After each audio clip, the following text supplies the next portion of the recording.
Well, hello there. It's time for Mobile Boomers. All characters ranked for the month of August of 2020. And we've got a lot of changes on this list. And I just wanted to thank everyone that liked last month's video. It was one of my most liked videos. But yeah, we've got some drastic changes in here. You know, Black Order is running the arena as of currently.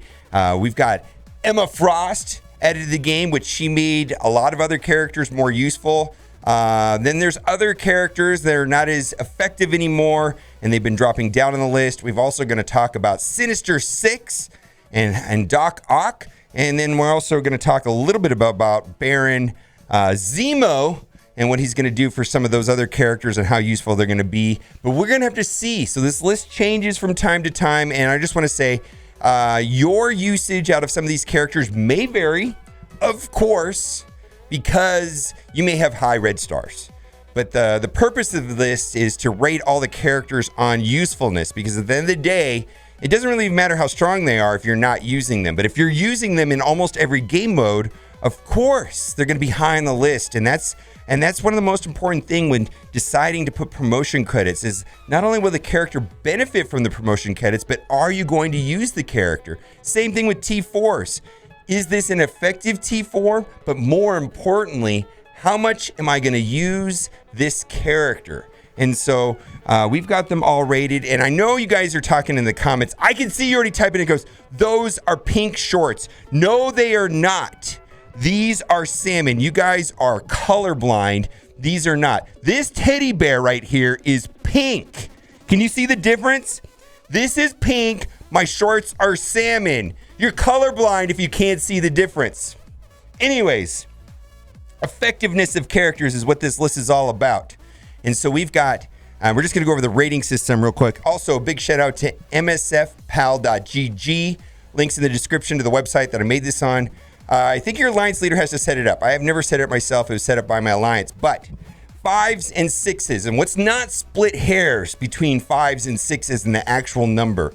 These are God tier characters that players in the game that have them are not going to regret putting resources into them. There's high usefulness in these characters across many game modes, if not every single game mode. So we see a lot of legendaries in here. These are all effective characters. Then we have our second tier of characters, which are the 4s and the 3s. And these are good characters. These are no. These are amazing characters. They're useful outside of Blitz and War, and they have purposes and they do things and they help you. Maybe they potentially help you unlock other characters. These are characters that are not good in every game mode, but they have situational things where they're good. And then we've got 2s, and 2s are going to be a staple characters. Staple characters, what I mean is that you're at least going to be able to get use in Blitz and War, or maybe they help you unlock a character. But 2s are just going to be like the largest group of characters on this list. This is where, you know, the bulk of most characters can be used at least in Blitz and War. Now, this list does not distinguish, is Bloodstone Elsa better than Falcon? That's not what we're doing here. And in fact, those type of lists might become more and more important as PvP becomes important. Think about it. PvP is not really getting played right now because there's no rewards. But let's say we start getting some rewards for PvP, right? And then people are going to know, what is the raw power of this character? How good is this character on a standalone basis? Or how strong is this character in a combination with a 6-pick? Like, you know, I have Symbiote Spider-Man, and then I 6-pick after the ban Carnage. How strong are they in combos and dualities, right? And whatever. I don't know words. I'm the destroyer of words. But anyways, when that game that is going to be a excellent measure of the raw power of individual characters. And as we go forward, we're going to be. But this list right here is usefulness. How many times per week am I playing this? Am I playing these characters in just in Blitz War? Are these characters even good just in Blitz War? And yeah, like a character like Graviton, sure. Very useful in Blitz and War. Then we're going to get down to the 1s. Oh, the 1s and 0s. These are characters, the 1s and 0s that have just fallen off a cliff. Hopefully they get reworks. Boy, it's sad to me that we have all of these Avengers and characters that used to be good when the game came out, and so on and so on. Wolverine. I'm hard pressed to get good use out of these characters in War anymore. Or maybe they don't win very easily in Blitz and 8.3 and so on. Or maybe they help you unlock a character, but that's about it. And then we've got zeros. Now, and so let's just say this about the ones and zeros, man. These are the characters that I'm going to be slightly disappointed if I open like a 6 or a 7 red star. Still have no 7 red stars. But if I got a 7 red star Hulk, yeah, I can get use out of him maybe in War, but it's not going to change much. He's definitely going to be good on defense in War. So a lot of this list will vary depending on the red stars, but typically, a lot of these characters down here, I would say I'd be a little bit disappointed I pull in 6 and 7 star. Now let's talk about the God tier characters. So we've got God tier characters, great, amazing characters, staple characters, and then we've got our lowest tier at the bottom. And what's not split hairs? I mean, you can take them up or down a level, of course, easily. You can get more use out of a character depending on red stars or just your personal preference. Some people have preferences to certain types of characters, and that's fine. We're not trying to debate whether or not Wasp is better than Kingpin or anything like that. Nobody cares. I mean, it doesn't matter much. How much do you use the characters, what we're talking about here. And so these God tier characters up here, and I want to skip right to the heavy hitter, the biggest changer in the game, probably one of the most important characters to come out since Ebony Maw, without a doubt, Emma Frost. Now, I want to give a shout out to everybody in Twitch chat when we put this list together the other day. And the question that I asked chat is, where are you not using Emma Frost? Think about it. I've used Emma Frost at 4 stars with success in the arena against Black Order. I have used Emma Frost in 7.5, Ultimate 7.5 raids with Mr. Sinister and the Symbiotes, using Mr. Sinister to clone an opposing Carnage and run 2 Carnage, total of 4 Symbiotes with Emma Frost and Mr. Sinister. I have used Emma Frost on the global node in Dark Dimension 3, and she held her own at 4 stars. 4 gold, 4 red stars. She held her own. She's legit.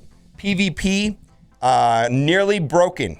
Anyways, the point is I'm using Emma Frost everywhere, and what this did to the list also is it actually brought up other characters that she synergizes with, which are villain mutants. And so I'm getting more use out of Mr. Sinister than I was on last month's list. I'm actually getting more use out of characters like Mystique and Magneto. I wasn't using them as much. There's some people that may put Mystique and Magneto much higher in this list. I get it. I mean, there are some definite, and next month's list might be even different with some of these villain mutants because of Emma. I don't know if we fully understand her importance. On War and defense, I've seen some high red star, high yellow stars, Emmas holding their own, like 109K Emma, successfully timing out 300K powered teams. She's the real deal. She heals herself as much as Captain Marvel. She's a one-woman army. She's the real deal. And the reason why I want to talk about these God tier characters, because one of the questions I get sometimes is like, is this T4 good on Black Panther? And the response is, where do you use Black Panther? I think the passive on Black Panther on paper is a quite good T4. I just don't use Black Panther, so why not? What does it matter? These are characters right here where you can put T4s even on mediocre abilities, but because you're using them so much, it's like you're playing them every day. And like, I'm just gonna run down this. Black Bolt, I did all the T4s. Ebony Maw, I did all but 1. Emma Frost, I did all but 1. Mr. Sinister, I did all but 1. Phoenix, I did all of them. Symbiote Spider-Man, I did all of them. Ultron, I did all of them. Carnage, I did 2. Colossus, I did 2. Kella, I did 3. Minerva, I did none. Thanos, I did all of them. Yo-Yo, I did 2. Actually, I did 4 on Yo-Yo, but I really only need to do 2. The point is that these are characters that I'm confident in suggesting T4s. I'm confident in potentially suggesting promotion credits and upgrading red stars. There's a couple exceptions. I mean, I don't think you need to upgrade Minerva as far as T4s and red stars. She's probably the exception of these top tier characters. But yeah, I'm using them everywhere. And power creep is real in this game. New characters come out and then they start losing value. And so, the idea is I don't want to be putting tons of resources into characters lower on the list, because as time goes on, they're going to even go lower, where these characters are on the top of their game now, and I'm going to get a lot of use for them for a while. Like, think about Ultron. Ultron kind of fell out of favor a little bit because of Black Bolt, but now he's back because Black Order is there, and there's lots of places you can use Ultron where you're not going to have to encounter an opposing Black Bolt. But a month ago, I was like, wow, Ultron, man, Black Bolt is just wrecking him. Well, no, Ultron was good a year ago. He's still good today. All the resources I put in Ultron is fine. Now, I do think that you have to be careful when going into Dark Dimension 3. There's some key characters to focus on first in Dark Dimension 3 before putting tons of resources into Ultron. I personally wish I would have focused on Minerva before Ultron, because I got stuck in the Cosmic Node. And I have a similar situation with Carnage. I wish I would have focused on Carnage before some of the bio characters that I did. I just got stalled. But I believe a lot of those pieces and those problems that I personally had in Dark Dimension 3 are going to be going away after the patch, because the mini uniques will be coming around, and we're going to have more access to the mini uniques. And so it may not be as important. Most of these characters up here in the top are also pretty useful in Dark Dimension 3. Now let's go down to the 4s and the 3s. And the 4s and the 3s are characters that I'm finding useful in other places in the game outside of Blitz and War.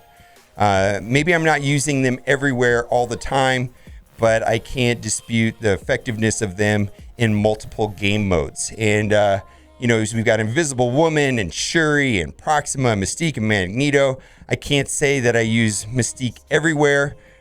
Some people are, actually. I gotta say, out of these characters on this list, there's a couple that I probably could have moved up to 5.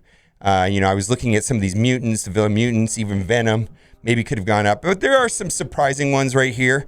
One of the surprising ones here that it's a newcomer to the list pretty much is X-23. X-23 now is... she's actually a requirement to unlock Doc Ock, and we're going to see how powerful Doc Ock is, I'm sure, here shortly. But X-23 being a part of X-Force and being just absolutely bonkers inside of PvP really has got my attention. She was not that high before. And so I kind of want to talk about X-Force and Sinister Six. So pretty much, I think there's going to be a push for all of the X-Force here got bumped up to a 3 because they're going to allow locking of Doc Ock. And then also Sinister Six is going to work with Doc Ock, right? And the Sinister Six themselves help you unlock Shuri and Invisible Woman. So those all got bumped up. A lot of those characters were just 2s last month, and they all got bumped up to 3s because of that reason. And I think it's worth looking at those characters. So a lot of these characters are good in Blitz and in War, and maybe they help you unlock another legendary character like Quake. Quake helps you unlock Ebony Maw. We got Sif down here that helps you unlock Black Bolt. Star-Lord has fallen off a little bit. I think I valued Star-Lord higher in the month previous. Now, let's talk about the 2s. And the 2s are becoming trickier, like Black Panther, for example. I don't know that I use him in Blitz or War anymore. Maybe Blitz, sure, but War, oof. But here's the thing: is he has Chaos Theory, so there's a monthly event with Chaos Theory, and so that he's still useful. And plus, we could easily get another Wakandan, and he'll be bumped up. We had to move some characters. These are all characters that probably either help you in some sort of monthly event or are useful in Blitz and War, or at least Blitz and War at a minimum. Or maybe they help you unlock a legendary character if they're falling off. Now, a couple characters got bumped up on this, but there were 0s before, and that would be some of the Hydras, because Baron Zemo's coming up. So kind of a resurgence of Winter Soldier and Crossbones. I believe Winter Soldier was a 0 before, and Hydra Grenadier was a 0 before. But I believe that with Zemo out, they're going to be useful now. 40% speed boost is huge, but they're going to be useful in outside of just. They're going to be useful in War and Blitz. I don't. We'll find out later if they're going to be useful elsewhere. Now these 1s and 0s, man. I just want to a little bit complain here about Black Widow and Captain America. I mean, I suppose if you have high red stars, you can get use out of them in Blitz and War, but I'm really struggling to use them in Blitz and War right now, and I'm reluctant to drop them to a 0. I'm fully expecting there to be a rework for Black Widow and Night Nurse. And, there's some other characters in here that I would, Hand Assassin and Nobu. I would drop them off the list altogether down to 0s, but they help unlock Phoenix. Kingpin used to be in lots of different places. He's always had like a purpose. He was kind of like this floater, kind of like Hand Sentry, but Emma replaced him, so he got dropped down. He was a 2 easily before. And then even like Wolverine is not getting used as much now that Beast is around. And Beast I placed at a 3 just because I think there's gonna be some hidden purpose behind his passive. We're gonna find out in the Doom, and then maybe the only way of beating some of those nodes is gonna be with Beast passive and Phoenix to 3-star some of those nodes. And then of course down here we've got the zeros. Now I'm just guessing, but I'm thinking we might at some time in the future. I have no idea when. I've not heard any rumors.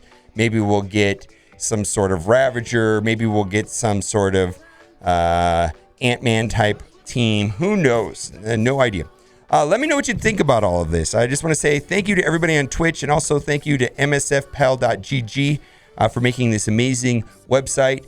Come hang out with us on Twitch. We do this kind of stuff almost every day, and that's usually around server reset. All right, guys, thanks for watching, and keep on gaming.